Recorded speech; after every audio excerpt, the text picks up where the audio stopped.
I'm going to call to order the combined committee of the whole council meeting for Thursday, April 25th, 2024 at 7 p.m. to order. Before we begin our meeting, we'd like to acknowledge that Thuyac is Mi'kmaq, the ancestral and unceded territory of the Mi'kmaq people. Welcome to those in the gallery, welcome to council, and those joining online and Mr. Sedgwick. We have a full slate of councilors for tonight. With that, I'm looking for approval or changes to the agenda that's been circulated.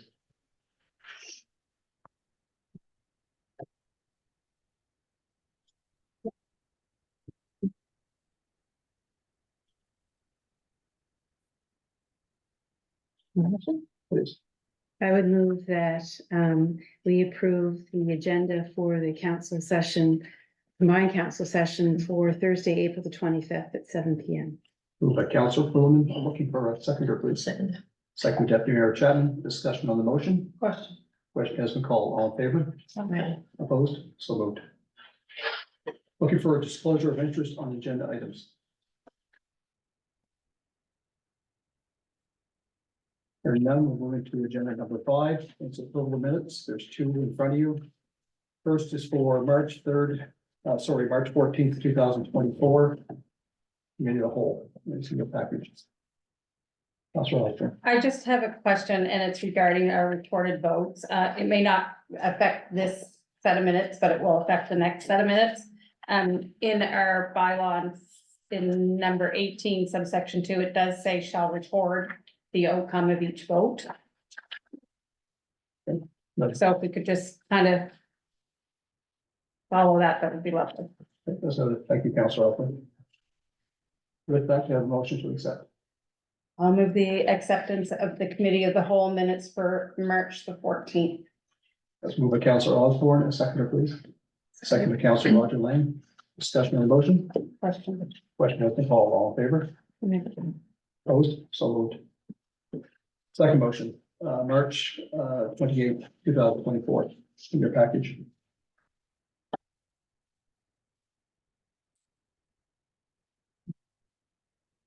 This is where that would come into play. Yes.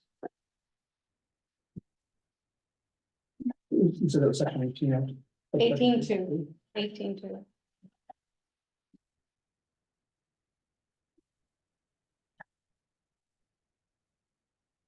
Okay, with that noted, looking for a motion to accept. I'll move the acceptance of the minutes for March the 28th with the amendment for under business for the recorded vote.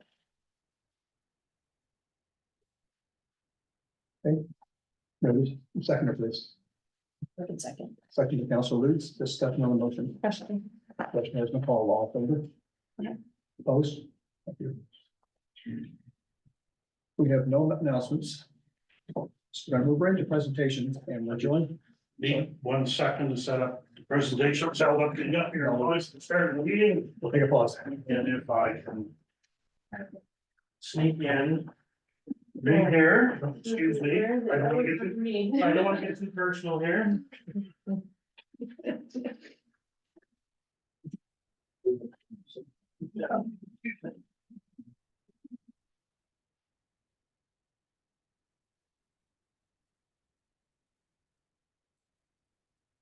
Our first presentation is from TCBEP, and we're pleased to be joined tonight by the Executive Director from TCBEP, David Phillips.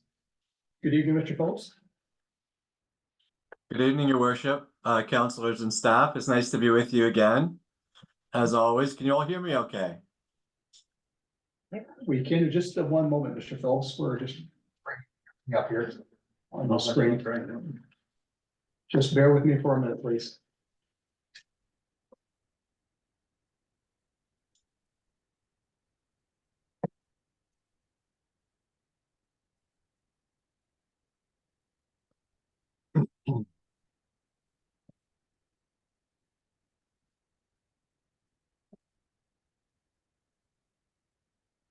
Places.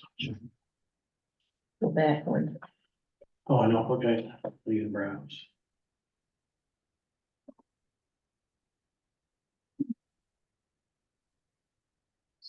Yeah, there you go, USB. There we go. Okay.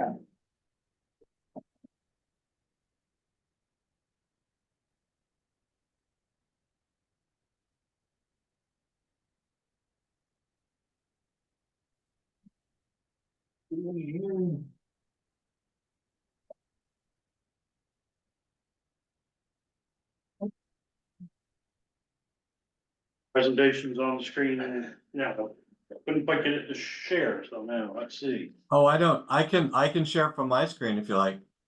That might be easier then. Yeah. Yeah, I'm happy to do that.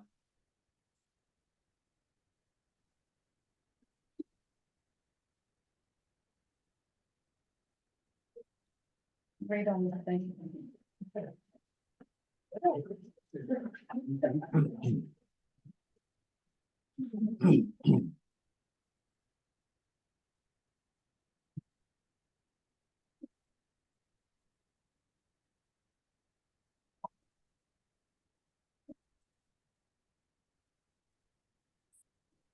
Okay, Mr. Phillips, we're good on our end when you're ready. And I'll remind you, we have about 15-minute time limit, so I'll give you a little heads up about 13 minutes in. Yeah, well, you all know I'm a champion of brevity, so we'll be fine. So thank you all for having me tonight, and more importantly, thank you for your ongoing support of the partnership. It goes without saying that we wouldn't be able to accomplish any of the things I'm going to talk to you about tonight without your goodwill and your support. Stewiacke is certainly among the more important communities in our region, not only in current terms, but I think more importantly in terms of the potential of that part of our region. And so anytime I have an opportunity to talk to you, I look forward to it. And I'll be happy to answer any questions that you might have afterwards. So really what I wanted to do tonight is just we've finished our fiscal year 2023-24, and we've embarked on a new year. This is kind of a period of reflection for us as we begin to plan for the next fiscal year and for the years to come. And so I wanted to get in front of you, talk to you about just a couple of the accomplishments that we're most proud of and that we think are the most impactful in the community. There's a lot more that I'd love to talk about, and if any individual councillors would like a more detailed conversation about what TCPEP is up to in the community, I'd be more than happy to meet with you privately. So now I will attempt to share my presentation.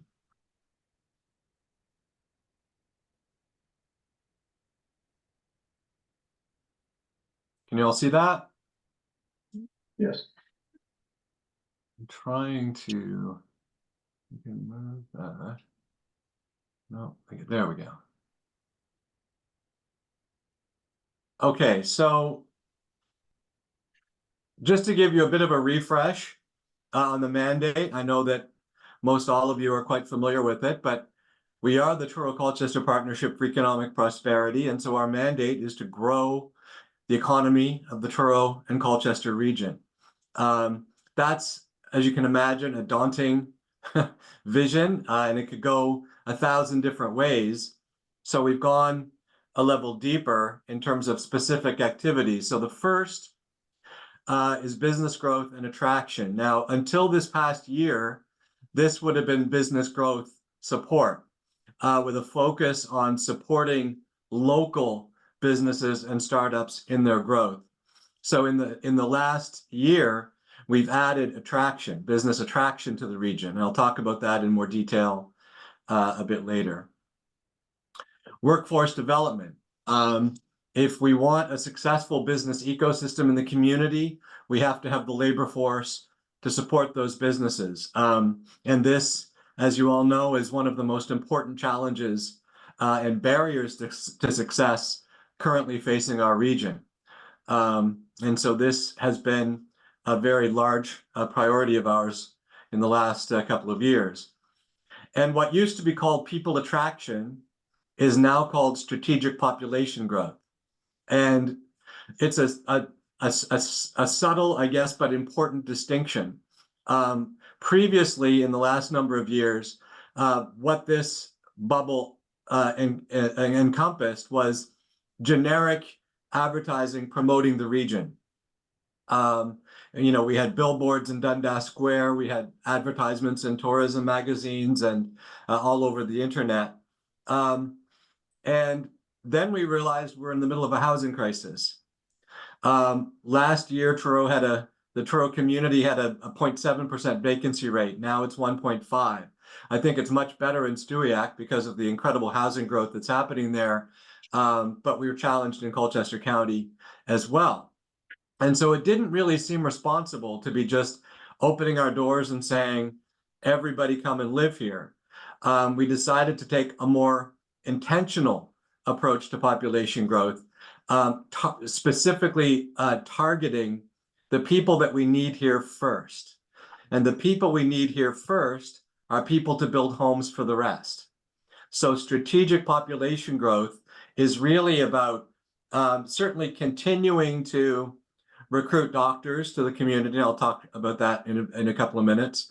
But really putting a hyper focus on the trades: carpenters, welders, electricians, plumbers, bricklayers, all of the people that we need to get our housing industry moving in this region. There's a lot of housing plans on the books in our community, but with few exceptions, Stewiacke being one, not a lot of that is materializing. And that has to do with a whole bunch of things: interest rates, the cost of materials, inflation. But the labor force is a huge challenge in that regard. So we need to continue to grow our community, and we need to start with the people who can build homes for the other people that will attract over time. Since our inception, we've had other things put on our plates, notably doing something to try to address the housing crisis, along with a whole bunch of other groups and organizations. Physician recruitment is obviously a priority. It began with the chamber, and that was handed off to TCPEP, and regional transportation within the region and both in and out of the region. So those are the things that we focus on at a very high level. And now I just want to walk you through some of our biggest achievements in 23-24. First of all, with our business advisement, that's mostly the work that Jason Steele does with a little bit of help from me. We've helped secure more than $2.5 million in startup and expansion funding across the region. And that number added with all the money that we've raised since our inception in beginning of 2018, $8 million. In this fiscal alone, we've provided objective advice and guidance to more than 80 businesses.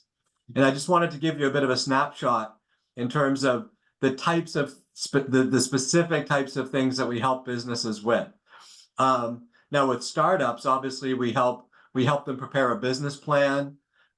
We help them develop a marketing plan, pricing strategies, competitive analysis, and so on. And then as a going concern with all businesses, there's all kinds of different things they're looking for. They want to increase their profits. They want to reduce their cost of operation. They want to grow and expand their workforce. Maybe they need funding support to get a business started or to expand a business. Incremental revenues, so they want to make more money. Process improvements and resource navigation. So resource navigation is, as you know, TCPEP isn't a funding institution, but we will work with our clients to find the best funding solution for them. We'll start with their bank and other banks, a credit union, and so on. And then if the banks don't work out, there's all kinds of other organizations like Futurepreneur, CBDC Noble, BDC, in some cases Invest Nova Scotia, and ACOA. So and angel investors as well. So we have strong relationships with all of the financiers and funders and investors across the region, and we work with clients to get them in front of the right people for the right purposes. On business traction, this is something historically that the municipalities have done independently of one another. And for the most part, in some cases, they've even been competing with one another. You know, so Truro and Colchester, for example, would be competing with the same company to come into one of their industrial parks or business parks. And it's been largely reactive. So we all get calls from companies saying, do you have commercial space available in your area? And I put them on to Stewiacke and to Colchester and Truro, as the case may be, so that everybody has an opportunity to talk to these businesses. But we decided to take that a step further in this last fiscal year. We have a kind of an unspoken mandate, really from the beginning, to find opportunities for the municipalities to collaborate and work together. So this seemed like a really good place to start. So with this project, we've pulled our municipal partners together. Kevin's a part of this process. So we've got Truro and Stewiacke and Colchester and Millbrook, and we've put together a region-wide asset map and value proposition, because we believe that our regional story is much stronger than any individual municipal story.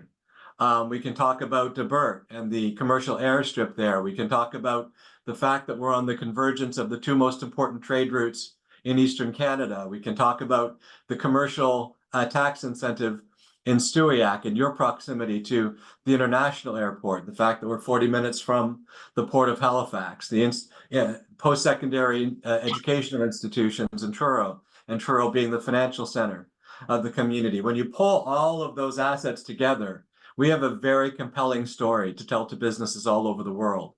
But the first thing we needed to do, and the other thing is, rather than sitting and waiting for companies to call us, we're going to proactively go out to companies across the world. And you know, we have specific criteria that we want to look for, so we can target companies that may have a predisposition to looking at our region. The first phase of this project is complete now. It was done last year, and that was a sector opportunity analysis. We don't have the resources to go out and build marketing campaigns to target every industry there is. So we've had to place some bets. So the sector opportunity analysis, which was done for us by Group ATN, has given us a clear indication of what industries we ought to be focusing on, not to the exclusion of other sectors, but the ones that present the highest yield and highest productivity opportunities for us. And those are transportation, freight and logistics and warehousing, light manufacturing, and green technology. A close second is retail and tourism. We've also prioritized agriculture and agribusiness, but that's not so much a business attraction play. That's going to be a homegrown activity. We also spearheaded the launch of the new Truro Colchester Welcome Network, and that's going exceedingly well. We've hired a coordinator who's really taken us to warp speed. We've launched an online resource portal with all of the information that you could possibly imagine needing as a newcomer in a community. And we've also published a welcome guide, which is both online and in hard copy. So that organization will be region-wide. We have volunteers from all over Colchester County. There will be a series of events over the course of the year. We have one coming up in Stewiacke. And there's a buddy system matching longstanding residents with newcomers to the community. And we have this online technology as well. And this is, when I say newcomers, I don't mean new Canadians. I do mean new Canadians, but I also mean people from anywhere in Canada. So we consider newcomers, they could be anybody from Singapore or Stellarton. We want to make sure that anybody who moves into our community feels welcome and valued and supported and informed. As you probably know, we've launched an innovative new physician recruitment marketing campaign targeting UK physicians. So you know the province has been doing this for a couple of years now. This is a specific campaign featuring the Truro Colchester region. And we received a thank you from the Premier for taking this on. And we've received national media attention and other communities looking at doing the same thing.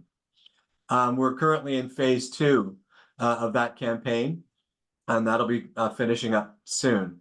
We've gotten a ton of responses from physicians in the UK, and we're in the process of going through the vetting process and the onboarding process.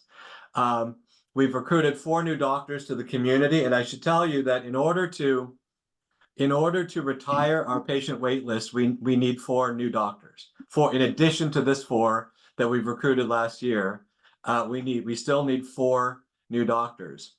The problem is there hasn't been clinic space for those doctors. So it's hard to recruit doctors when you don't have a space for them to practice. So we did another unexpected and innovative thing. We led in the submission of an unsolicited proposal to Nova Scotia Health regarding a new collaborative clinic in the region. And I can't say any more about that now, but I can tell you that there's some good news coming in a couple of months.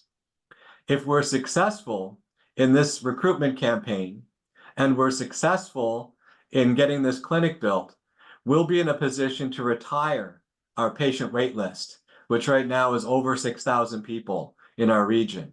Now, physician recruitment, it's an ongoing thing. The region is growing, doctors are retiring, doctors are coming and going. So the physician recruitment process will never stop, but it's going to be an incredible win for the community if we're able to retire our current patient wait list or at least come close.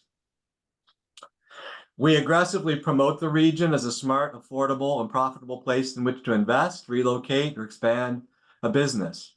In North America-wide publications like Business in Focus and Site Selection magazines, and we actually got a multi-page feature in Business in Focus this past year, which got a lot of buzz and a lot of inquiries coming into the office. And we invested more than, yes. 2 minutes. Okay, thank you. And we invested more than $40,000 in new regional tourism content. That content's being used by Explore Central, the municipalities, the province, and in our own marketing and promotions. I just wanted to give you a snapshot of what we're looking at for 24-25. And I just want to say here that your input into our 24-25 plan is welcome. So if you as councillors have priorities or things that you think that TC PEP is well suited to focus on, we want to hear from you. So the Regional Business Plan Project Phase 2 will include the production of a marketing plan and marketing materials, some promotional videos and collateral material, and we'll start to do the lead generation process of companies that we want to reach out to. We're going to be hosting a housing symposium probably in November, which will be a comprehensive discussion about how to solve the housing crisis. We're going to make sure that we have the right people at the table, that the right issues are being discussed and the right questions asked, and that we have a mechanism to get recommendations to decision makers. There have been just a ton of meetings in the last year on the housing issue, but typically the right people aren't at the table, the right questions aren't being asked, and there's no mechanism for recommendation. So we're going to change that. We're going to develop a comprehensive agriculture agribusiness engagement plan, which we hope, working with other RENs, particularly the Valley REN, will evolve into a provincial agriculture strategy, which we haven't had in decades, since we had a farmer as Minister of Agriculture. We'll be hosting workshops across the year on issues like resilience. That one's coming up on May 2nd. Succession planning. We have too many businesses in this region that when the owner doesn't want to do them anymore, he closes shop instead of selling them, the business. We need to change that. Priority and time management, Business 101 for underrepresented groups, and the Like a Boss breakfast, which we just recently started, was hugely successful. We're going to establish a formalized succession planning program. We're going to drive for greater collaboration and role clarity among all the different organizations in the community that are providing business advisement. There's a lot of us, and we often end up tripping over each other. So we need to do a better job in collaboration and role clarity. And finally, we're in our strategic planning process, the community has told us they want us advocating for various issues. We can't advocate. It's the Chamber's job to advocate. But what we can do is assert some thought leadership and pull people around the table for discussion on really pressing issues that include public transportation and commuting options, housing, technology, community building and placemaking, trades promotion in schools, women in trades, customer service, and cultural sensitivity. As newcomers move into the community, we have to be prepared to treat them with respect and empathy. So with that, I'd be happy to answer any questions that you might have, and I appreciate your time tonight. David, you're spot on tonight. Thank you. Council, any questions or comments? Councilor Osborne. I just have one question, David. Great to see you again. It's about your position recruitment. Does that include, is that just the Truro area? Is that all of Colchester? Is it, Truro, Truro, Colchester and Stewiacke? Our priority is the entire county of Colchester, including all of the municipalities within. So the clinic that I'm hoping to be able to, that I'm hoping will be announced in the next while, will be a community-wide clinic, and it will be fairly close to Stewiacke, if I can. I might be speaking out of turn, but there it is. And we also have Stewiacke Town on our sites for physician, future physician recruitment activities and clinic space. Great, thank you. Anyone else? I'll just, I get to have the opportunity to chair the liaison oversight committee, so I get to work with David, so. It's a pleasure working with you, David, and thanks for the It's report. a pleasure working with you too. Well, thank you, sir, again, and we'll be in contact. It's my pleasure. Thanks so much. Have a great meeting. Thanks, David. We're gonna move to agenda item number 7. Should be B. And it's a presentation by Big River Cafe. So same parameters, please. Around 15-minute mark. I'll give you a heads up if you're getting close at 13, 14 minutes. Fair enough? Yeah, can I just switch to dump trucks? Yeah, yes, absolutely. And we'll do the same. Open up the floor to council. Any questions or comments? It's a PDF file.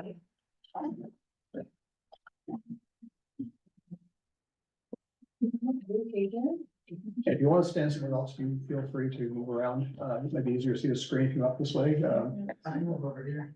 No, I'm with you. Renee and I come over here? Absolutely. Okay. Sure. Yes. We have limited space, so we gotta be user friendly. Yes. Didn't like that piece. There we go. There. Doesn't matter. Good. Okay, whenever you're ready. Okay. Thank you all again for having us tonight. We're really happy to be here and share a few thoughts with you before having the opportunity to move forward. So since our last presentation, we've had a lot of communication with folks in the community, not only about the expansion, but the vision that they have for their downtown. And a lot of really good questions have arose from those conversations, and we wanted to get further educated. We really wanted to get informed so that we could continue to have these really impactful conversations. So we decided to contact a lot of other municipalities in Nova Scotia to see if they had similar zoning happen in their communities and how that worked out for them. We had, and I need to read this, the Director of Municipal Operations from another municipality agreed to provide a bit of insight on the matter. And what came with that is that he shared what the zoning in his area looked like. So there was a lot of small business commercial zoning right downtown, a little bit of residential, some historic homes and properties, accommodations, all that kind of really good stuff that makes for a vibrant downtown. And as you radiate outward, you have a little bit of mixed use going into strictly residential, and then your big commercial kind of at the main arteries. And so when you look at that, you have the opportunity to again have a vibrant downtown, but have the quiet residential experience if you want to move away from those main streets. So that was, just interesting to talk about. And he also just looked at Stewiacke briefly. We identified where we'd like to move. And he said that just personally, that would be like a nice location for the cafe to move. Good visibility from the highway, still walkability, and we agreed with all of that, of course. And said that if Stewiacke were to expand their downtown commercial space or zoning, that seemed to be a logical place to do so, being sandwiched between two commercial areas already. So that was kind of a comforting conversation to have with him, and he suggested to look deeper into our own municipal planning strategy, which is what we did. And from that, we pulled a few statements that speak to the development of downtown, to commercial activity and the overall vision. We'd like to provide a little bit of food for thought on those statements. Next slide. So your first statement here, encouraging the right kind of growth. We've seen a lot of incentivization for big commercial to happen specifically at the highway around the 102. And as a small business, we haven't seen the same kind of correlating support for our smaller businesses that have been here over the years.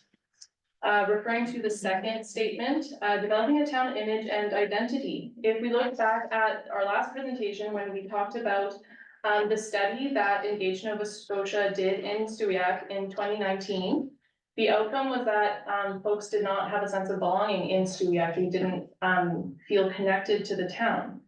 And so I'm curious, how can we market ourselves to new residents, to other businesses and to tourists if we don't quite understand who we are as a community?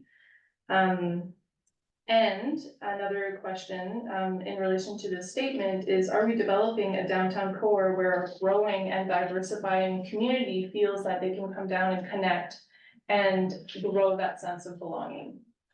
In reference to the third statement, implementing a plan that promotes a pedestrian-friendly downtown. We've seen a lot of development, of course, happen up at the highway in that commercial area, and we've seen some of our downtown businesses also move uptown. And this is necessary for a growing community. We need bigger spaces. We need a bigger grocery store, which makes a lot of sense, and we need a place to put that. And what that's leaving us with are some gaps, but also opportunities for us to shape the community and the downtown that we're looking for. Next slide, please. In this statement, it states that commercial uses which do not require large lots will be encouraged to locate in downtown area. Again, like David mentioned, there's been a boom of residential growth in Stewiacke. It's phenomenal, and lots of commercial growth, which is also great for the community. And we want to offer the notion that the downtown in time could start to feel constricted, and that the downtown commercial zoning area might seek to expand in correlation with commercial zoning, the bigger commercial zoning and residential zoning. And for the last statement, this kind of speaks for itself. One of the goals here is supporting existing businesses to survive and grow, and this is just to name a few. And I'm sure all of these businesses would like to stay here for a long time as well. Next slide, please. And all the statements that Camille previously mentioned, we believe are very, like still true today. They will never go out of date, but the NPS was last reviewed in 2010. And we can't, bring up the NPS without bringing up the buffer zone, which is why we're here. Let's say that. So the NPS says that they would like to keep a buffer zone between the downtown, commercial area and the highway commercial area. And so we got curious, why do we want this buffer zone? We thought by answering this question, it would be a good idea to talk to some residents, some new residents and some old residents, and kind of get their feeling of what they thought of the buffer zone. And what in those conversations, talking to people about the buffer zone, a lot of people started talking about the downtown and what the downtown felt to them, what they thought it should be. And so then we're like, what is a downtown? Downtowns are, downtowns are typically composed of historically used main streets and central commercial areas. And the Nova Scotia Federation for Municipalities describes Main Street as distinct points of pride and sustainability for Nova Scotian communities. It's where shops and services are predominantly local owned and clustered together to benefit each other, where the streets are typically vibrant. Next slide. The Nova Scotia Federation of Municipalities also states the importance of main streets. It's a place where local businesses can spill out, where residents can bump into one another. It's also the social and cultural economic heart of our communities. And while we're seeing a shift in what Stewiacke is looking like and the growth and stuff, now is a great time to re-envision what the downtown will look like. And Stewiacke knows, I hope, hopefully by now, the story of Big River Cafe, how we took a shack and it sat on my property for 2 years until I was ready to do something with it. It was either gonna be a cabin in the woods or a cafe. So I chose the cafe and we talked to the right people and we got the motions going and we struck an agreement with the town to have a temporary setup. And there were a lot of kind of hoops to go through, but we managed, and you know, it's great that we would be here in the summer for 3 years. And since our opening, we had a lot of people, or sorry, not a whole lot, but like a very interested, sorry, I'm gonna start over. Since opening, we've had some community members come up to us and ask about our process and how we got to where we are today. And we shared our story, and then we kind of said that it might look like, if you wanted to set up a business, you would have to wait until a commercial property goes for sale downtown and take that over, or wait for a home to go for sale, and hope it can get rezoned. What we're doing as well. And if these people and these business ideas had the opportunity, a feasible opportunity, to establish themselves, we might have something like a gym by now, or a yoga studio, or a yarn and craft store, or additional registered daycare services. These are all real people in our town that have really amazing ideas and nowhere to put them at the moment. Yeah. So as we've been saying, Stewiacke has been shifting over the last few decades. Many local businesses and services have either moved uptown or closed down permanently. And a lot of these buildings have either been demolished or converted residential. A few of them include the Forge, the New Sound Video Store, the Bank and ATM, Simon's Variety, and up until recently, the NSLC and Foodland. The downtown landscape has changed. There's a huge lack of opportunity for small businesses that could serve the community and attract visitors to set up downtown. The buffer is a logical place for these new opportunities to become available over time. It's not only adjacent to current commercial zoning areas, it's also next to a residential zone with commercial property in it. And so I'd like to circle back to the buffer statement in the municipal planning strategy. And again, we were curious about it. Why was it initially established? Was it to slow down traffic? And then we think about how the residential boom is already putting more traffic on the streets. So it's like, okay, that's kind of becoming a thing in and of itself. And in the NPS, it actually says that it was meant to be there to maintain a visually appealing entrance into the downtown. And Renee and I had a lot of discussions around that, and we thought, wouldn't it be more appealing to have a few businesses with some good signage and a little bit of activity and some signage at the highway that really attracts people to turn in off of the highway to see like, there's something going on here, there's something going on downtown Stewiacke. And having places like cafes or niche little bookstores or stuff like that, where the owners are immersed in the community, that when people come and visit, we get to tell people about the town and draw them in and have them experience more and enjoy all of our amenities. And you know, what this buffer is, or what a corridor could become, is exceptionally well placed to do so. And I think that Stewiacke should see that as a great opportunity to draw people in. Because we know that Stewiacke has so much potential to be more than just a highway stop. In fact, we've had customers over the years tell us that they had no idea there was a downtown in Stewiacke, which made us really sad. And that they thought that Stewiacke was kind of just what was at the highway. And we would like to see a big change in that, because we love our new town. So in final, we'd like to just pull one more statement from the NPS. It says, "We live in a world where conditions relating to development may change rapidly. We understand that this is step 1 of 3 in the rezoning process, and after tonight's first reading, the process moves forward to a public hearing where the community has an official space to speak out about this specific matter. We know that it'll be evident, not only does the community support Big River's expansion, but it also supports the opportunity for future small businesses. After the public hearing, when the process has led to the second reading of this matter, we know the council will have ample knowledge to make an informed decision." Thank you. Thank you. Now I'll open up to council for any questions or comments. Please. You want to take it?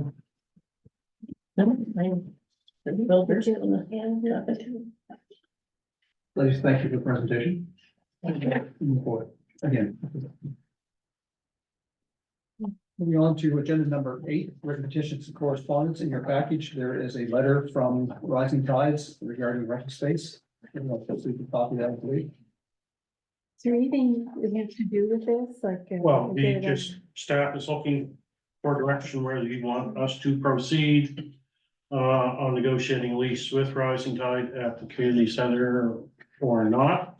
As CAO, I cannot enter into a lease agreement that may be below market value for less in excess of a year. They're looking hopefully for a longer term commitment. So I'm not able to do it without anything without council's direction under the MGA.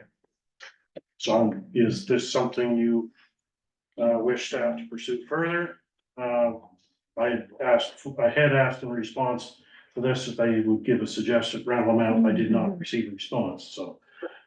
Yeah, but is whether council is willing to entertain them having access to that space for a significant block of time going forward. You need a motion or are you doing? Well, you can give, well, it's a direction to staff, so it can be a consensus unless there's, So then it would come back. yes. Okay. I would come, if a negotiated lease, it would come back, but if there are any parameters you would like put on it, I'd appreciate hearing them. Well, how do we know if we don't know how much? Well, you can, are you willing to go below market, what's below, and it is hard to establish market because we've had no rental requests to date, so it's hard to establish what market value is. It's not just taking a square foot and saying, applying that, because we've had no approaches for that space. So what do we normally rent the hall for? 15 an hour, 25 to nonprofits. It's an hourly rate, it is not they are looking for an actual lease. For the 3rd floor, Yes, Did we lease it to the daycare? yes. It That was $400. I'm sorry. $400 a month. 400 a month with the daycare? But this is a not-for-profit. As was the daycare. This is a daycare also. yeah. I'd like to see you pursue it further. I agree. Census to pursue the direction to staff. I'd like to see the dollar amount for that before. I can, yeah, well, it'll come back to the lease to council. Yeah, yeah. Thank you. Thank you, Mr. Nelson. And we're into 9, section 9 business, and first is the operating budget, general and water utility. I would assume I'm passing that over to Ms. Cookies. So you want, maybe you want or up front, you want to take them out there? Like the corner, or you can speak that here. if you I'm so third. want. Just so we can get the report. Yeah. I'll step back and you can. I can go by Susie. Yeah,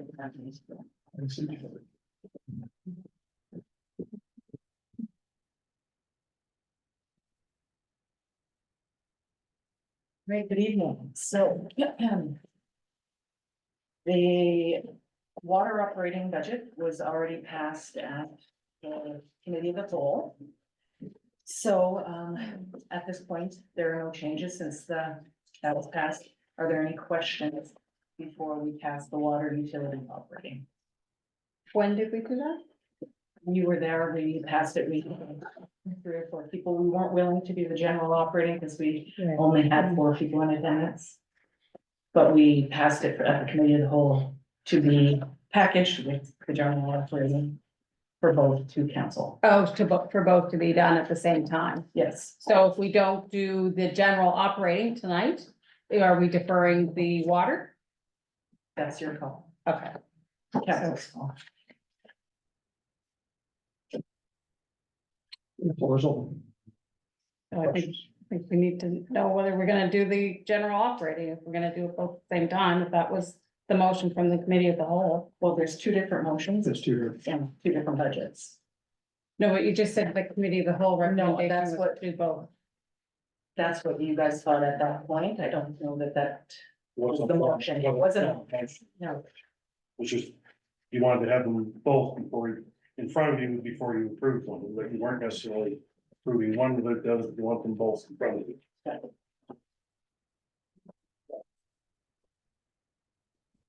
Yeah, that's the general operating, the water utility. I think she gave it as a second part of the package. Yeah. That was separate from the original package. It's the little. Oh, do you want, oh, you don't need a motion? Yeah, the motion is in front of it.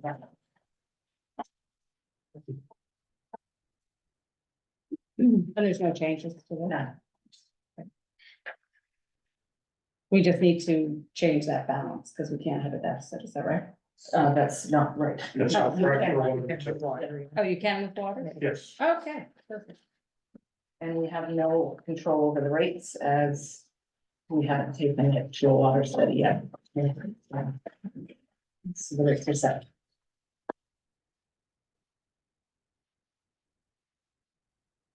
So I can certainly make the motion. Okay.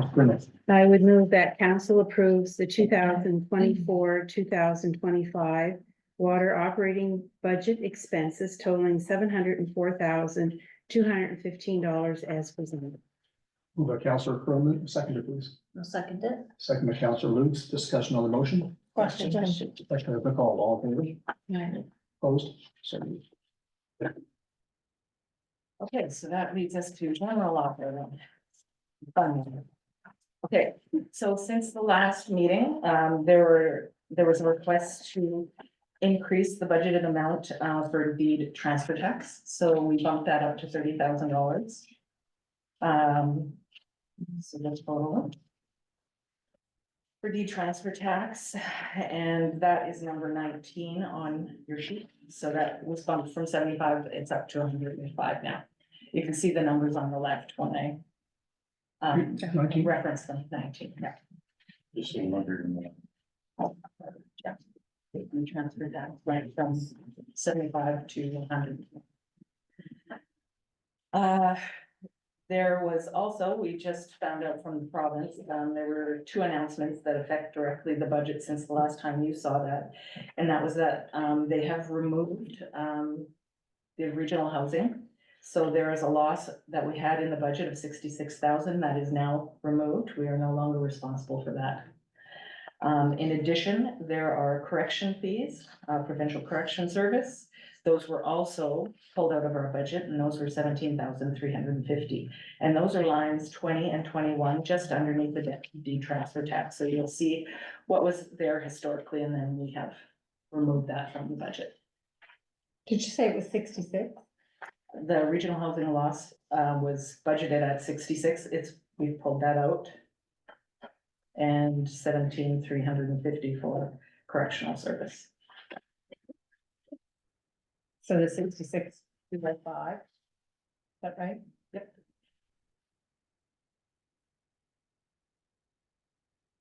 Also, we have gotten indication that we should have increased our RCMP costs, so we changed it from 10% up to 15%, so that took out an additional $10,000 out of the budget. That is line item number 8, further into the expenses. And as a result of the increase well, it's not an increase in revenue, it's a decrease in deficit. And the increase in cost, the net effect of $75,000 was added to the capital reserve, so we are putting more into capital reserves to balance the budget. And those are the changes from the last budget. There is one item I'd just kind of like to highlight too, which is unusual this year, is that we have massive potential appeal that is out. We have a lot of new builds that are in appeal process right now. Sometimes commercial properties, there are a couple large commercial properties, I think they do this as a rule, they just appeal everything every year. So if the appeals came through, and it was really hard to get an average of what appeals have been historically, because we've never had this amount. But if I took it at 10%, we could potentially have a loss of $46,000 in revenue next year if those appeals are accepted at an average of 10% decrease in assessed value. So that's an unknown out there, and again, highly unusual, the volume of appeals we had. So can I ask on that? Roughly when would we know about that? It's as PBSC gets to them. Okay, And some of them, if they go to the further step, which is the courts, it could be a while. And then we have to retro them, so. so they'd have to pay it and then perhaps Yes. we have to refund them if they They were do. successful. Yeah, okay. But I've seen them be 3-4 years. Oh, really? Some of the larger commercial. Mhm. Yeah, okay. Is that gonna be ongoing as we increase? Yeah, we get appeals all the time, but now, like I said, with the new builds, the number of appeals is substantial. I would imagine it's not gonna get any worse than this year because, you know, we'll probably keep the boat level the same, like number of residences. Right. Yeah, so, but I think we could probably stay here.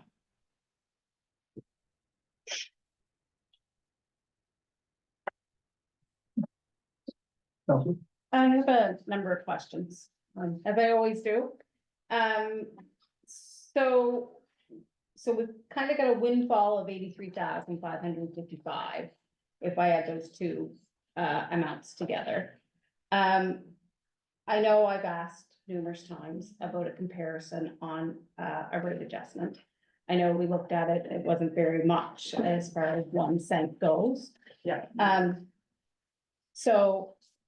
kind of did my math on that. But we have a very big expenditure coming, which is the water treatment plant.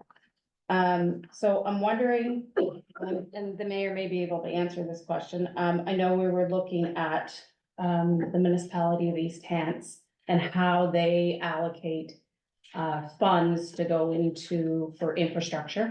Well, we are talking about the general operating, so that has nothing to do with the water treatment plant. Okay. Right, that capital would come out of the different budget, and that was the water operating budget. So I'm not sure how East Hants is doing it.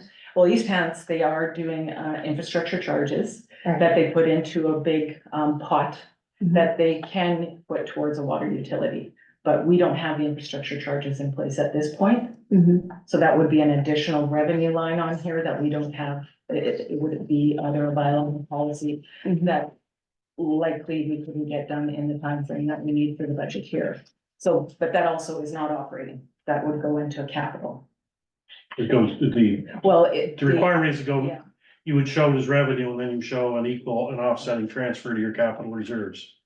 Right, So it wouldn't affect your so operation. we can't transfer from our operating to our capital reserves? We are transferring to our capital reserves for general operations, not for water utility. So this would be for refurbishment for Riverside, not the water portion, but the Mhm. wastewater, the stormwater and the water. So that's what And the paving. this capital is for, yeah. So I do have another question. I just looked at our budgets from 2024 to 2025. We've had an increase of 352,656 in revenue. Yeah. Um, That's 3% of the assessed value of homes. right, so, But we also have an offset on average between 3 to 5 of the expenses on the flip side of that. well, that's what I was gonna ask you about, because I just see from the draft number 2 to this draft that there's been some increases Yeah, I listed those increases. There's only been, two increases specifically. One was the increase to the RCMP. Yeah. I suggested that we increase that 5% ahead of the 10%, and then, the offsetting, deficit removal, I put into capital reserve. There's So also, there's two lines. yeah, there's also some increases in the wages too. Not not much, but There shouldn't have been some since the last draft Since the number. first draft, yeah, not Yeah. since the last draft. Correct. this is If the last one draft. provided, there was a small adjustment for public works. Yes, Yeah. $9,000, but that was Yeah. in the last draft. I have the last draft here, and it is different. Well, it would have been $9,000 overall in the multiple public works lines. Okay. I also have a question on our pension fund. I know I have recently found out in the last year since I've been here that the pension fund is a defined contribution fund, No, Fine, but it is. defined benefit. So, is that pension fund fully funded? It is funded from the fund itself. If there's a need, the amount that the staff and the town contribute will go up to ensure that it's fully funded. Okay, So there is no, debt or requirement for us to fund that outside of itself. so It's it's self-funded. okay, so it is self-funded. Yes. It's not like if the fund goes down, then the taxpayers are on the hook, like the teachers fund and Exactly. the public service fund. Correct. Okay. Thanks. That's good.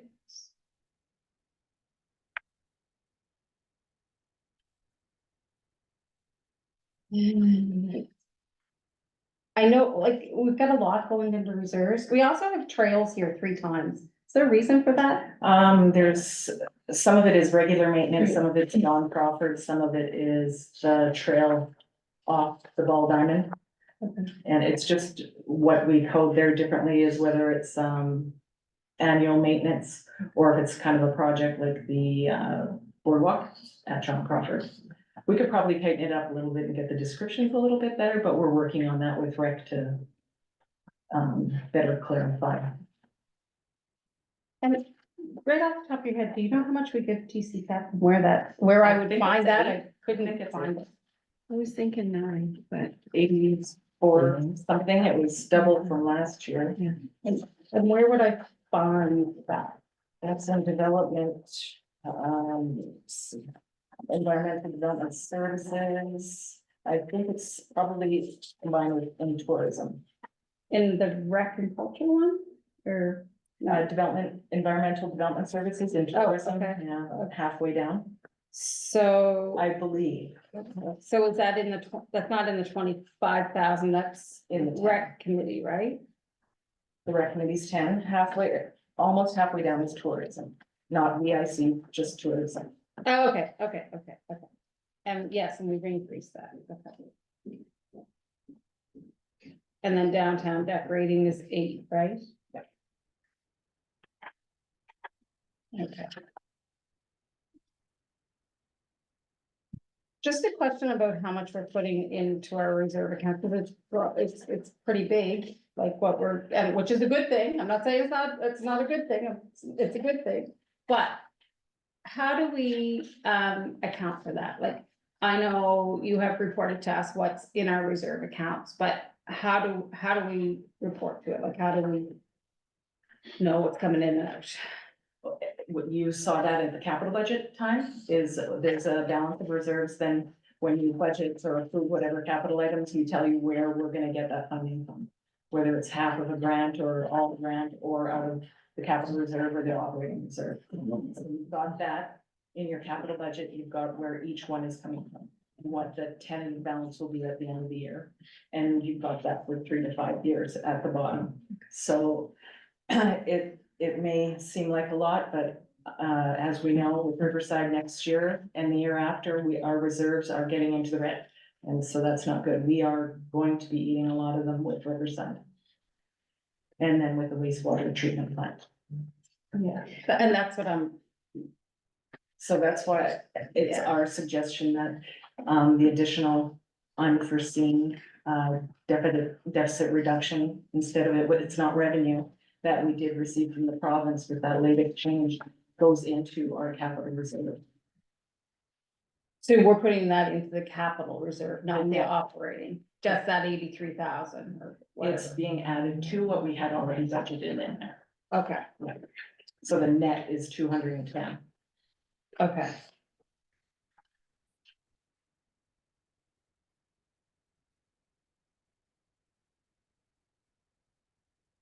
And how much is going into the operating? None. None. None. Okay. Our capital is lower in comparison to the operating. Oh, okay. We still have access to either. Operating is a little bit less restrictive on what Right. we can spend than the capital. And am I correct that if we, to take money out of capital, you need the motion of council? I think the motion or the approval happens at the capital budget time. If Okay, anything wasn't approved in To the take, capital yeah, to budget. take more than what's in the capital budget, you need a special motion. yeah, I'm thinking like if we needed it halfway through after we've already. Yeah. Yeah. Okay, Unbudgeted. yeah, Anything that's yeah. on budget, it has to be a special motion. Great, that's all I have. Thank you very much. Open floor one more time to council questions for this movie. Indeed. Will work. Okay. I'm all done. Okay, go ahead, motion, please. I would make the motion that council approve the 2024-2025 general operating budget totaling $3,160. Sorry, $3,160,385. And further, that after crediting all probable revenues for the town for 2024-2025, the tax rates for the 2024-2025 fiscal year be set as follows. The residential tax rate, $1.58 per $100 of residential assessment. Commercial tax rate, $3.45 per $100 of commercial assessment. Further, that a fire protection charge be set as follows. 10 cents per $100 of residential and commercial assessment. And further, that a solid waste collection charge be applied to residential bills where applicable as follows. $256.60 per residential unit in the town of Stuart. I'll second that. Okay, first move by Councilor Cronin, sorry, and second by Deputy Mayor Chapman. Discussion on the motion? Question. Question has been called. All in favor? Aye. Opposed? So moved. Thank you again, Ms. Lukey, and thank you, Nancy. And just a quick note, this is, and I don't even know why the province puts these out, but it's a very, very, very delayed financial indicator report we just received, so. One of the changes that we went down in the yellow was because they doubled our equalization grant. I think we had talked about that before. But this is a draft copy, so if there's any questions or concerns, please let me know and we can forward that to the province. Again, it's already 2 years old. They're a little bit behind the equalization. And it's not just the province. I can say from experience in answering some phone calls from other units, they're not getting their statements in as time like we do. So it's, That's nice. when I have That's to nice go, to hear. when I have to go doing research and what other people are doing, what they have posted on their websites is 21, 22 financial statements. They still haven't got, some of them still have not got their August March 2023 statements out. So, that's what it's here. Moving to 9B and Chamber of Commerce sponsorship, and I'll put this back to Mr. Matson, please. Just to give you a verbal update coming out of a prior Carolyn's committee holder council now, was you just asked me to check on the lower level sponsorships. So there is a lower level, but it's below what we are current, I got clarification, what we currently sponsor is one of the awards at their annual awards gala. So that's what our sponsorship is, and it's in the neighborhood of $800 a year. So rather than start worrying about budget changes, I just said we would continue with, indicates that we would like to just continue at that level, and rather than this council wasn't interested in the two larger amounts, so. Just to give you that information. Thank you, sir. 9C, new police advisory board and interim appointment. Again, interim appointment to the regional police advisory board. Yes, again, you'll recall I sent after previous meeting when we talked about it, I sent the email, wrote the letter to the minister, sent it off to the province a day or so after our last council meeting. I got a response the same day, yes. You can extend to December after municipal election, because it only makes sense to set your new police advisory board. And then, so also, certainly, Colchester County is very anxious to have a joint meeting. We still have to have joint meetings until our new board is in place. So that the joint board can address recommendations coming out of the Mass Casualty Commission. So they have circulated two possible dates, May 22nd and May 29th. Both dates look very possible. We need to, with the current one council seat, when it was vacated, that person was one of our appointees to the joint police board, so the council needs to appoint a second member. And the staff in Colchester are trying to contact our citizen members to line up those dates with them as well. It's important that council appoint another member, and we'd ask that be done this evening if possible. With that, I guess it's a simple motion, or I guess bring forward who's interested first, I should say. That would be Yeah, Councillor Lutz. Yeah, I said I would be as well, but if you want to, you go ahead. pretty connected to Truro. You go right ahead. If you have a consensus, my big one. Okay, so with that, Councillor Lutz, for name forward, could I have a motion, please? I'll make that motion, the appointment for the Regional Police Advisory Board be Counselor Lutz. Councillor Osborne. I'll second that. Yeah. Oh my gosh, this is easy. Look at it. Discussion on the motion. Question. Has been called, all in favor? Yes, will they lock into it? It's only about that time frame. or- Yeah.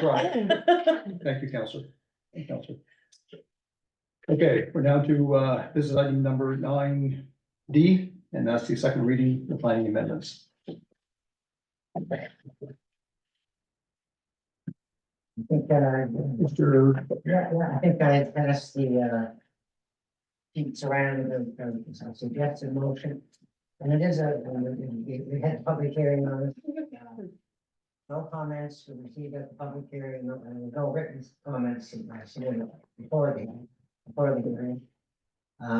It's pretty straightforward amendment. It's an amendment to the strategy and the land use bylaw to limit height of buildings in the downtown C1 zone to 4 stories.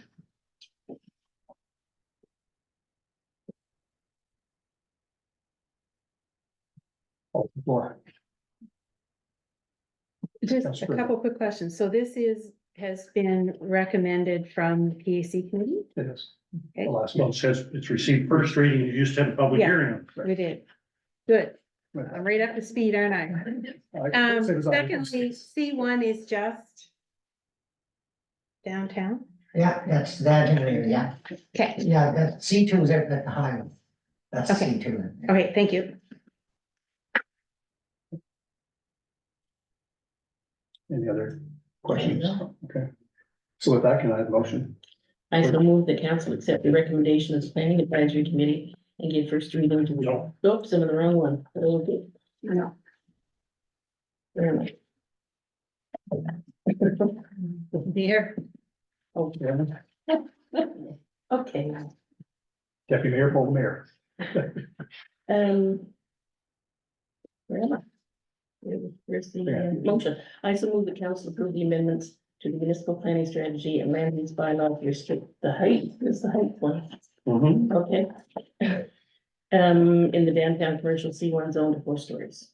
Okay, moved by Deputy Mayor Chapman, I'll second that. second by Councillor Osborne, discussion on the motion. Question. Question has been called, all in favor? Aye. Opposed? So moved. Great, thank you. The second one is, next one is E, recommendations from Planning Advisory Committee, and there's two. The first is amendments for 12 Main Street East, and that is also your packet. You take a moment. No, I mean.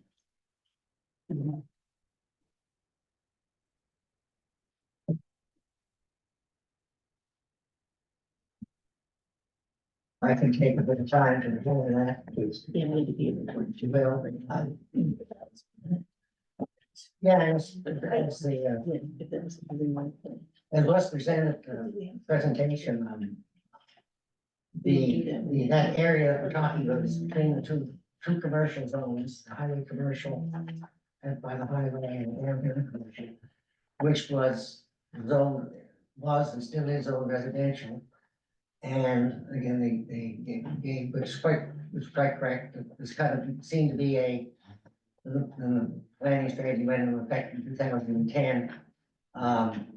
This was, PAC discussed it somewhat before. And the feeling was, yeah, we shouldn't have a continuous commercial strip all the way from the highway commercial, all the way downtown and the main entrance going into the town, that this residential area should be maintained as she called it a buffer. That's not a bad word, it was a break, a change, so there's not one continuous commercial strip. And that's, that carried the day for many years. The first time that it was suggested that maybe something else could be looked at was a presentation that was done by CBCL, who did a strategic plan for the town. It was probably about 2 or 3 years ago now, 2 years ago, where the plan that it presented said, you might want to think about allowing some commercial uses along that corridor to promote people coming into them, rather than just stopping at the highway commercial city. And one of the PAC members that was at that meeting said, well, we don't want to have a continuous strip. Just wasn't in favor of it. And the planner from CBS said, well, you could put some requirements in to make it, not just strict commercial, strip, but some, allow some uses and have some requirements to take away, to maintain, I guess, the residential paradigm. So PAC looked at that and I prepared an amendment, which is before you, after some discussion. And the recommendation is to create a spectrum commercial zone, C3, and interesting enough, we did have a C3 zone a while back, that was for the data center, but that got rezoned to R2, so that left me there. Introduce it as a C3, could be called anything, it's just simple, could have been called CR for that matter. And so the change would be that we would delete that section of the strategy that talks about a strictly residential buffer and talk about a residential area that could have some commercial uses. And this was prompted by the application to rezone the property from Maine. And we did talk about that at PAC before that proposal, but we just talked about it in general terms and never made a decision. So that's kind of prompted the need to look at it a little further.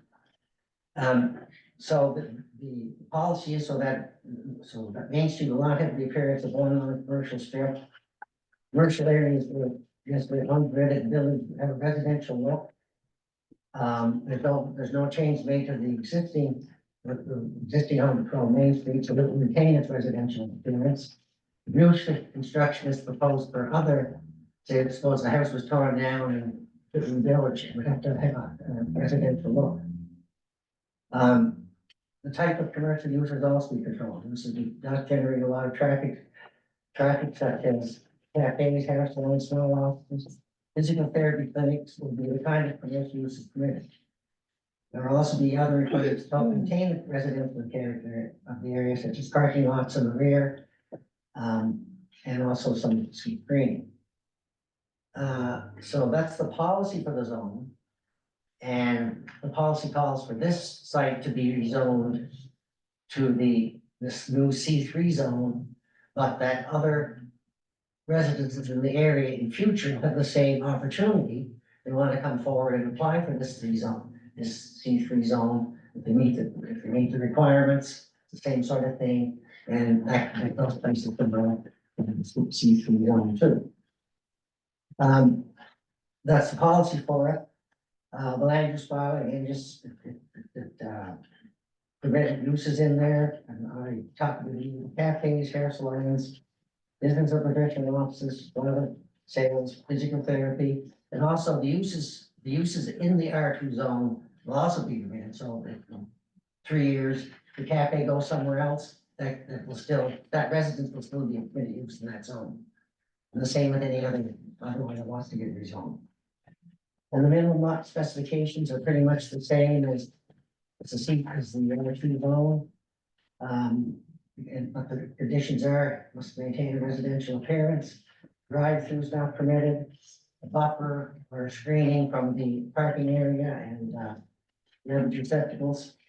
I put a maximum size of the commercial use, so that won't be a big commercial use. I picked 1,291 square feet, exclusive of balconies.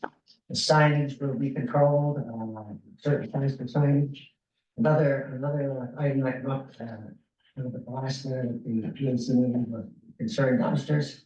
So I'm gonna add a section where dumpsters will not be rated in the zone. So that's kind of it in a nutshell. I don't know if anybody has any questions about it. The next step, if this is the first reading, it will have to be a public hearing, but again, there will be an opportunity for people to voice their opinion. Yeah, open to council, or Councilor Osborne. So I have a couple of questions. In specific about the R2 zone, when you talk about that, does that mean that any property in, because R2 zone is the bulk of our town? So when you talk about this, do you talk about in any R2 zone that they would be able to be No, rezoned as C3? no, there's a section there. This is expected to will initially apply only to the area of Main Street between downtown commercial and the highway commercial. So it's just that section along Main Street between those two zones. So that'll be the only place where there'll be an opportunity to apply for this C3 zone. So explain to me why the R2 zone is in there? Is because is it R2 now? Yes, it's our. Oh, okay.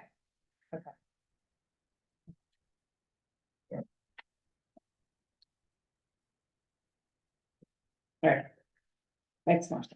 Any other questions or concerns?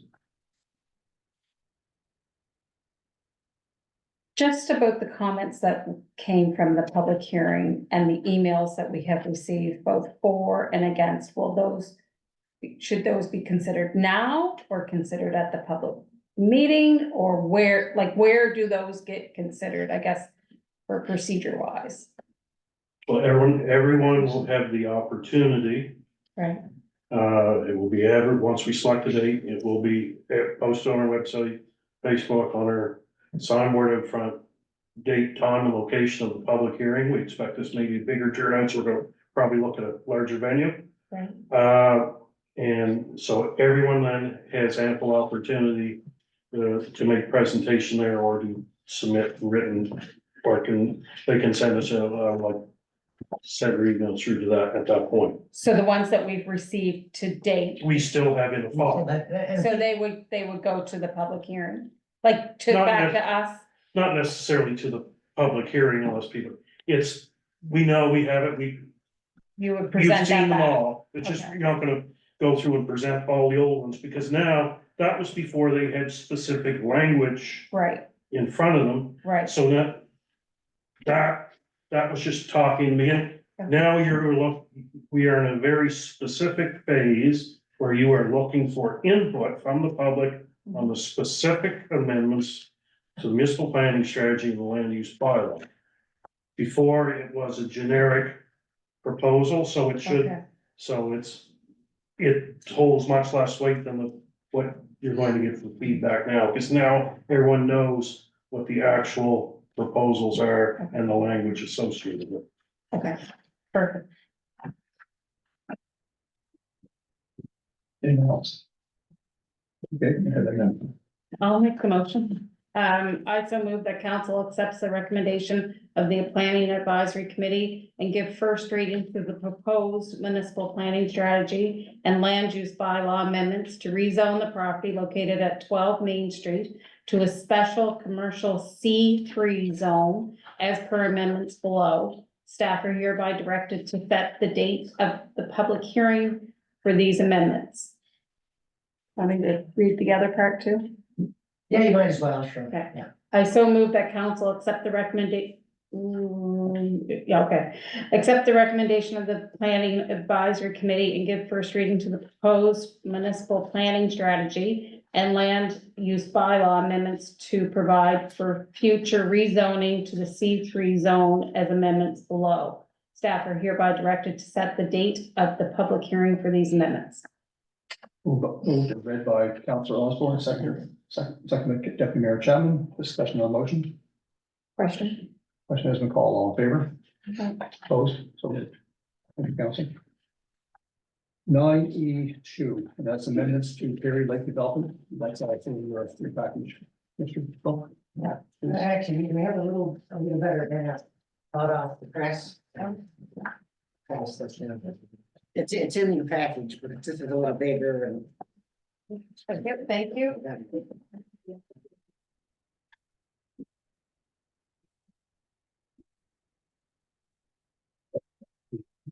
And there is a slight change in this one, in that it's got a little less of an area. The first one had an area that already included a block that was already zoned C. Or I mean, R3B. So this is just a little more accurate map.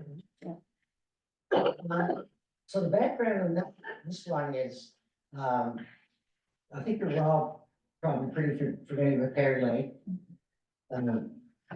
A concept plan was submitted in 2007, it had a number of phases. And we zoned the first phase residential. As the services were about to go in, we're ready to put, no streets or anything built, but it was adjacent to the main street and was ready to road to go in with the services. And we put policy in place back then to recognize that first phase. So years go by, it gets built, so the slow going in those first few years, but really took off when COVID hit. And now Perry Lake Limited are ready to do their second phase, or it's called phase 3 actually, because there's a commercial phase in between them, which got approved. And they submitted their engineering drawings quite some time ago, spent a lot of money on it. They're ready to start building, and they want their 2007 concept plan accepted. At first, I was promoting that we already have the policy in place for it to be zoned R2 and designated service residential and zoned R2. And that probably would have worked as well. And then as they, the first phase is going to be single family anyway, or R3 uses anyway. They could apply for rezonings to the R3B, but the owner was vehemently against that, wanted us to honor the 2007 concept plan. And so the PAC looked at it again, and there are some good reasons why we could pre-zone those lots as R3B. One reason is it's at the bottom of the first page. The statement of provincial interest on housing states that the measures that should be considered in planning documents include, and the very first one is enabling higher densities. You've already actually done the second one, smaller lot sizes and reduced yard requirements. We've already done that a couple of years ago. That's one important thing. And the other important thing is you may be hearing in many news reports in the last year or so. Every municipality is trying to get high densities, because that's almost like a prerequisite to get money from the federal accelerator function. So if you don't have that, in higher densities, the chances of getting that funding is greatly reduced. So we're recommending that there's kind of two ones, the strategy is pretty straightforward, it's just redesignating it to service residential. And the policy, why the policies to support the rezoning to the combination of the R3, I think R3D and R2. Yeah, that's. And then again, that's just first reading, there'll be an opportunity for a public hearing for people to come forward. And conversations with the owner, this is a long-term project, he's talking about a building of 10 to 20 years. So that's a long-term project. And the other advantage, I guess, of having it kind of zoned this way is everybody moving to that area will know what's being planned for the area. There shouldn't be any surprises. People on there, and it is out of the way from most of the established residential areas of the town, so it seems like a suitable candidate for this zone for sure. Any questions for anybody? Councilor Osmer. Where's the apartment building at right now on this map? It's right there. It's right by Chisholm. It's right by Chisholm. So that's where the, like, the one that we can see right Yeah, now, yeah. it's right here. And see, you'll notice in the other map, had it like that, it's just an error. Okay, And but Randy's corrected that, so that's Okay. already zoned R3D. okay, so what are these? Full six. And they're not in, right? No, nothing's been built past here. He has to wait to get tentative approval, which tentative approval of the through the subdivision bylaw. There no development actually, but the zoning will be in place before he actually grants tentative. But isn't your houses already here? No,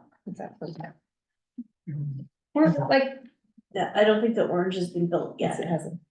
so this part, This is like. okay, so there's the houses here, So this isn't where the apartment building is then? yeah, That light, Can't be. that, Can't yeah, be down like the here. backyards are on the R4. Like the pink. It backs onto the pink, Yeah, but he's Right? he just can't be right, Grant. Yeah, it should be. yeah, the apartments back onto like this area here. Right? So if, And this stuff hasn't been built. So Or maybe the the apartment, apartment's supposed to be down here. maybe the apartment building is here. well, it has to, it would even have to be down here further. Okay, yeah. Because it overlooks Oh, yeah, his okay. properties. Yeah, okay. Is it on the blue? It's on the blue, but it's the one underneath Ridge Avenue. Yeah, okay, Yeah, sorry. so that's okay, that's. Okay, But that other site has been zoned for R3D. All right. That's why it doesn't have to come out of this. and the R2's already been Yeah, done, okay, Yeah. okay, so it's just this area way down here? it's here and here, actually. Okay. Yeah. Oh, Here, and here's the existing Perry Lake right here. it's here and here, Yeah, so, even though they've already built the apartment building? yeah. Yeah, the apartment building's here. This is the existing area. Yeah, So it goes, then the plan shows an extension of Chisholm Way. yeah, so what's all been rezoned, like, I'm confused. Okay, see this solid line? You can see. Yeah, okay, That's the area that has not been rezoned. okay, so we wanna rezone this to R2 and rezone this to Yes. R3B? Yes, Okay. yes.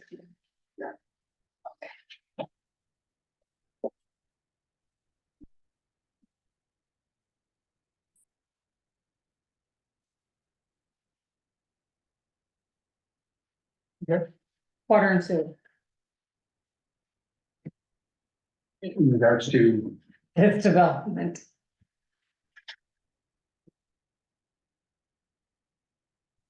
the discussion, you've got to know our capacity. before- 10 years out. Approach and It's been 10 years out. Maybe. Yeah, it's, Say 10 then. it's is the discussion was had at PAC. And Grant alluded to in this discussion is, we almost have to put the cart before the horse so we can get our funding for our water and sewer. So it was just, and we're working hard with the developers to say, look, if this gets you a chance to get your roads built. And he said, yeah, and then there's phases, and as Grant said, the 10 to 12 year out to get it, but you're not gonna get, to make sure we can get money for our water and sewer expansion, we need to show these types of density zones are available for developers to build on. And we need that to get the water treatment plant funding, is that what you're saying? Through some of these funds, we might get some from one fund, some from, but to maximize our chances. That's every indication, and like every press release I'm seeing, every municipal official out there is saying, the one, like. Charlottetown said no more high density, they got no money. When they applied, Summerside said yes, they got oodles thrown at them. What if we get no money? And we're Well, we then have, over capacity.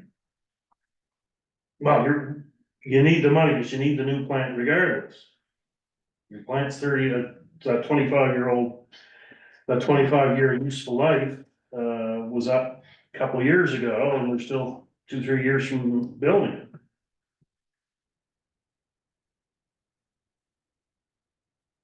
And one thing we've discussed is walking down, trying to find what that capacity is, then we can go after going forward and saying, okay, we are, that's not the capacity, we have got that money yet, talk to Mr. Patsy about that.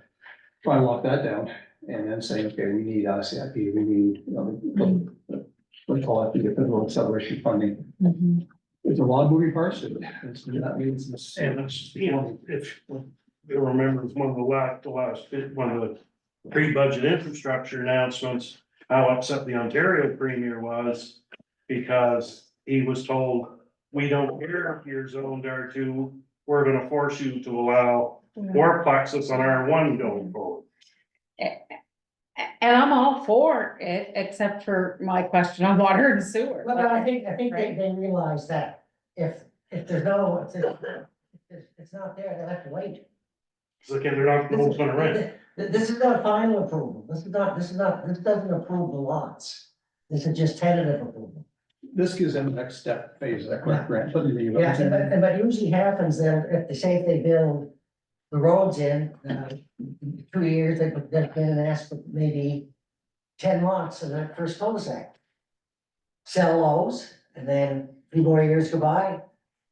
They can't actually, yeah, I mean, they can't actually siphon off a lot and sell it until we accept the roads, and then we're at a spot where we know where we are capacity. Well, you couldn't issue a building permit if they don't have water. Yeah, To our checkpoints and checklists. Is that true? We can't, if we don't have water, we don't issue a building permit? Cause I thought we were There's- told well- before that we had to. well, we now have a development officer, we're Yeah. going through this discussions with other people. Before, some lots were, subdivision approvals were going through before all the other steps were being done, and that's not gonna happen anymore. Okay, okay, You can't, okay. Gotcha. it can't happen, it's because we have to follow our subdivision bylaw. Okay. Wasn't aware, but perfect. Sure. I'm good. Okay, with that, can I have a motion, please? I'll move that council accept the recommendation of the Planning Advisory Committee and give first reading to the proposed municipal planning and land use bylaw amendment to redesignate and rezone Perry Lake developments.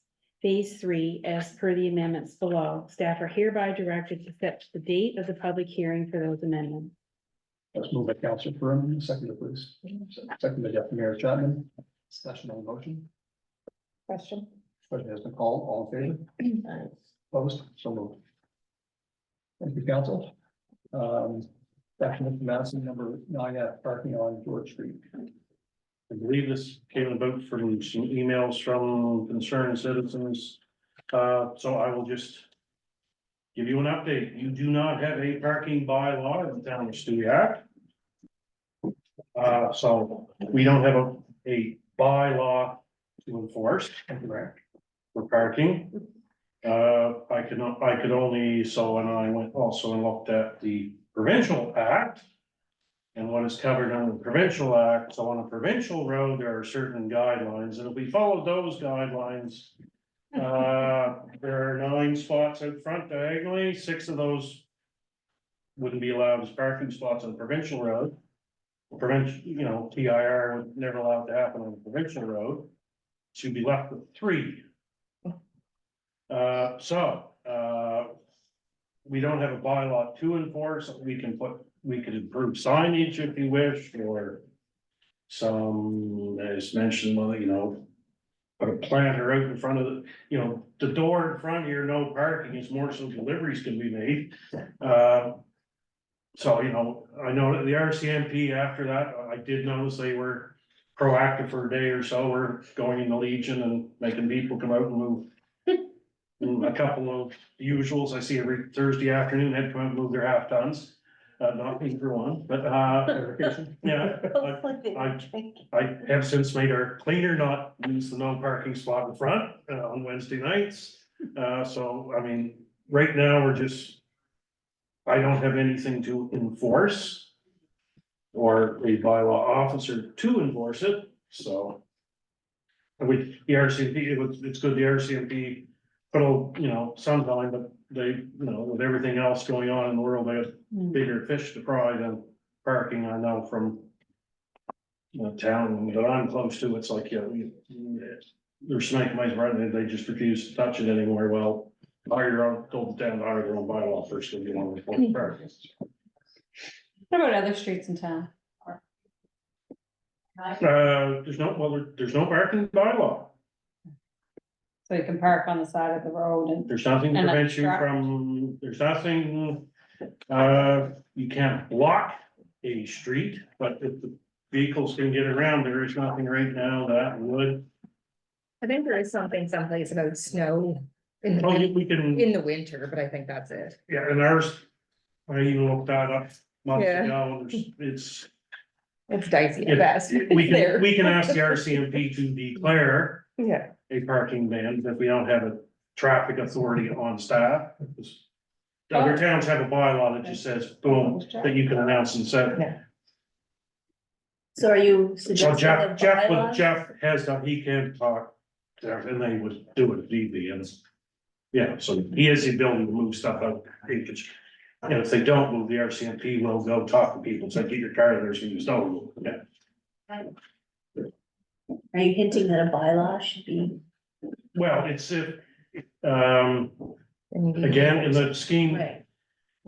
yeah, at some point, you probably should consider a bylaw, but where is it on your priority list? Mhm. With there is a lot, and every week, I run into more things that are much higher priorities that have to go, one I can't even go into here in public session, so. Okay, thank you. I'll be continuous. G, Riverside construction update, back to you, Mr. Massey. Yes, so the contractors currently, I noticed they were still today, they're still doing some of the water. They were still doing one at, by Big River, they're doing some adjustments on it, they have to do these temporary water hookups for all the homes. They're in the process of doing that, and they have to do some testing of it to make sure it's all okay. Before they start the major construction work, once they know they're good to go on that, and when they know the crew's coming for the first bit, then they give us their schedule, so when we get the schedule, we will get it, on website, Facebook, and to council as well, to let people know when to expect, some of the, misery, to put up with until we get a new street closed. We have a copy of your report. And I'll just there's nothing requiring motion or action. I know you have other weighty issues to deal with, so if anyone has questions, I'm not feel free to contact me. I supersede that, so that, Mr. Mattson. I do have a question, for you. Mhm. Actually, two questions. Main Street, the paving, did we not approve like that very rough section by the tracks all the way up to number 2? Did we not say that that was going to be paved in our paving program this year? Am I right or wrong? I don't recall. Okay. I recall something that, Mr. Sibley talked about, an ongoing project as part of that, but again, I don't know specifics. That would have been back at the capital budget time and it's, Oh, okay. that's, There was some. but, I will make a note to check on Okay. that for you. It's just I've had a number of emails on that section. I know probably, I know, when I travel it, it's, Mhm. you're dodging potholes. But I thought. I remember there was something else. Yeah, I thought that was But I the just- section that was gonna be skip paved, that's all. My memory is not jogging for me right at the moment on that. And can you give us an update on the community gardens and what all that entails? Cause I understand a gazebo is going over there. They asked if they could move the gazebo from Dennis Park over, once it doesn't create, but they haven't asked for, I don't want anything to be a big permanent structure, but it was, Aaron said of the old gazebo, that there was no use for it, so we were talking about it, and I don't know if they decided to do it or not, so. There's an announcement on social media that. Oh, okay. But is that the gazebo that, they use for skating? Yes. Yes? Well, it would be that one down there, yeah. Yeah, so we're There's a taking bench it, yeah, so we're taking it away from the kids that use the skating in the winter? Cause that's why it was put over there for families and, I've talked to Aaron about that. okay, all right, that's all, the only two questions I have. Okay, my report, so we'll, I'm stepping in myself here. Hey, committee of the whole schedule, page 2. So we have conflict. With the normal, regular committee of the whole is the same week as NSFM, so we risk not having a quorum for a committee of the whole. So So why don't we just move it to the council session, do a combined session? that's, That's one that's the meeting. input I'm asking for. Well, that's my suggestion. That's what we usually do. What's the date right off the top of my head? Whatever the council session is. Committee of the whole would have been the 9th, I believe. 23rd? 23rd. Yeah, so we move it to the 20, have it combined on the 23rd, is that the consensus of council? You want a motion? Consensus is okay for this, so. Fine, buddy, yeah. Thank you. We have number 10, by law and policy, summer day camp. Is that something that you, Councilor Brody? It is. So, the bylaw and policy committee have been working with Aaron, and they're, excuse me, with Aaron, and, what the short version of the story is, we had a summer day camp policy that was very extensive, and really in essence was a handbook for the parents who register their children for camp.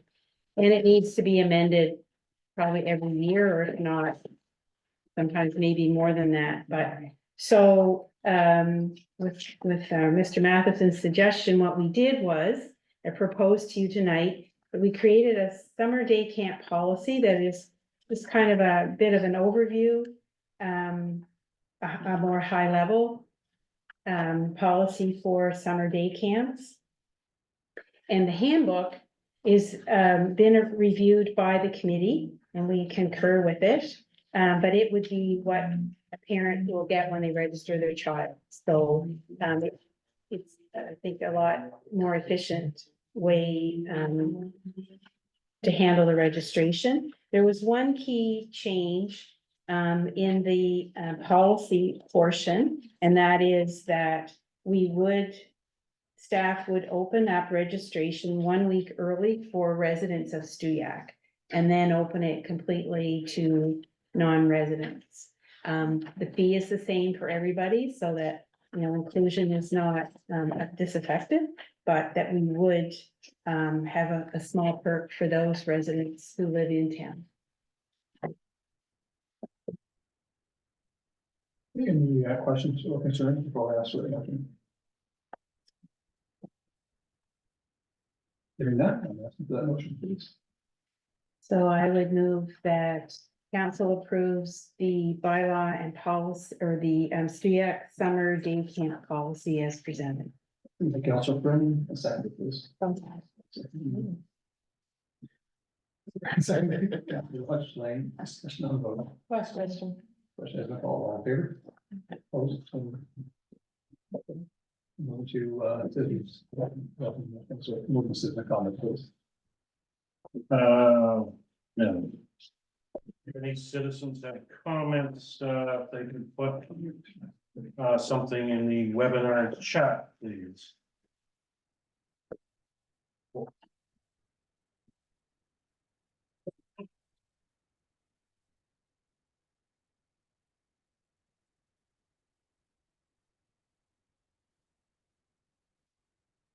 Is that chat available? Okay.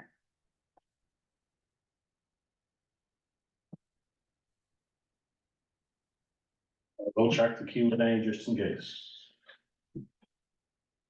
Yeah, my pointer will cooperate.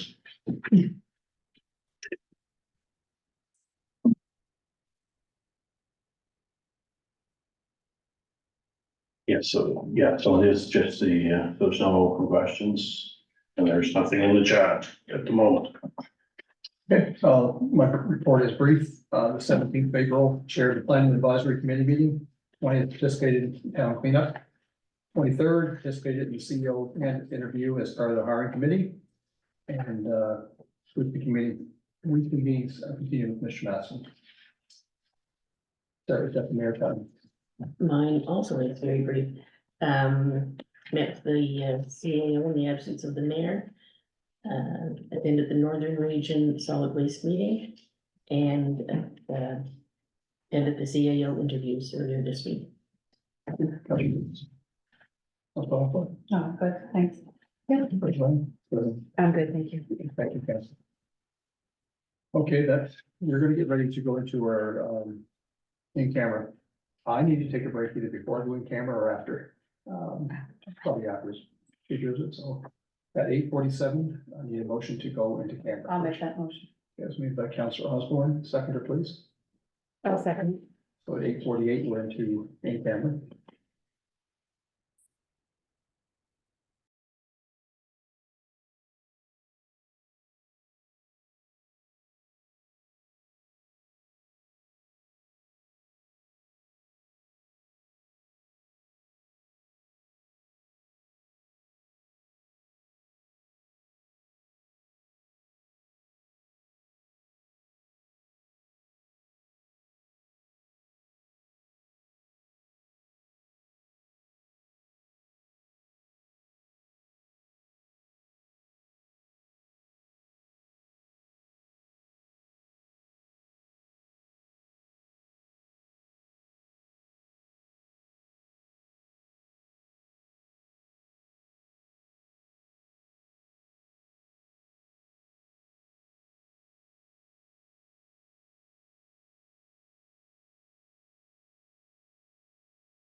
You know, it's getting like, we've been here 3 hours. Okay, hold on a sec. Notice a motion reconsideration. Heard none, 9:30, we're adjourned. Thank you. Good night. Right. Thank you. That's your-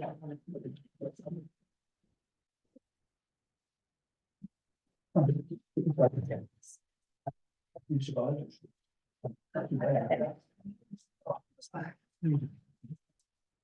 When do we have you till, Kevin? Hmm, When do we have you till? end of June, Okay.